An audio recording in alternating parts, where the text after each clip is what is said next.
Hi, I'm Emily. We farm in Hartpury, Somerset, beef, dairy and sheep on one Lely robot.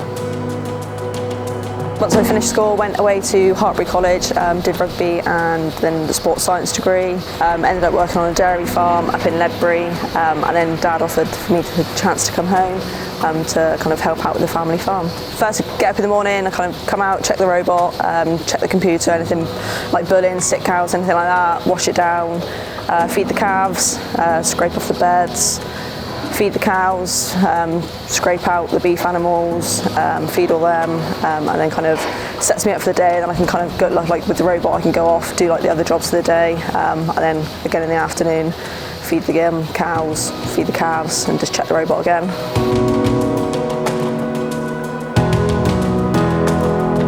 So not only do we have the dairy cows, we've got about 80 beef cattle and 60 sheep. Works quite well with each other with the sheep side of it. They kind of graze the land over the winter, just tidies the grass up. We also lamb kind of November, December time, so we kind of try and hit that Easter trade. So that's what we're currently doing at the moment. The lambs are growing really well. Kind of takes you a little bit away, kind of breaks the cow work up a little bit. And the beef side, we kind of rear them all and sell them at storage. So the dairy cows are housed from November through till March. They're fed on just grass, silage and a little bit of whole crop, and then just cake in the robot.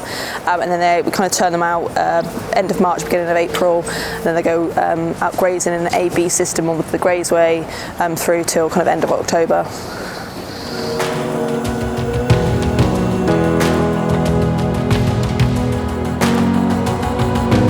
So we're here today with Emily Kingston, a dairy farmer on her farm, Underhill Farm, near Yeovil. We're just going to ask her some questions now around women in farming. So you've got two older sisters? Two older sisters. Two older sisters who are not in the farm. The younger daughter taking over the family farm. Where do you see your role as a woman in farming, and where do you see that going in the future for the industry? I think it's grown massively over the last couple of years, and I think it's going in the right direction. I think there's more and more women out there getting into farming, or kind of even taking on the family farms as well. I think young boys aren't, maybe available to come home, or they're not really interested. I think there is that opportunity for women to get back into the farm. I'd like to put another robot in and push on a bit more with the yield. We are starting to cross like the Frisian cows with a bit more Holstein to get a bit more milk through. But I just want to kind of like just push it on a little bit, but not go too crazy. Have you got any struggles or barriers that are currently facing to stop that? Succession. Okay.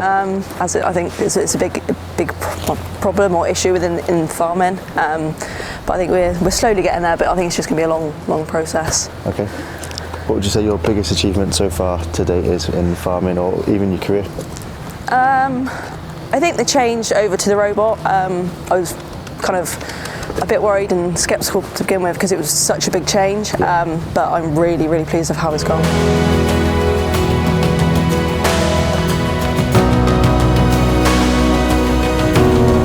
I think there's a wide range of careers that women can get into. It doesn't have to be just like if you're born into a family farm. It could be like sales repping of cake companies or semen companies.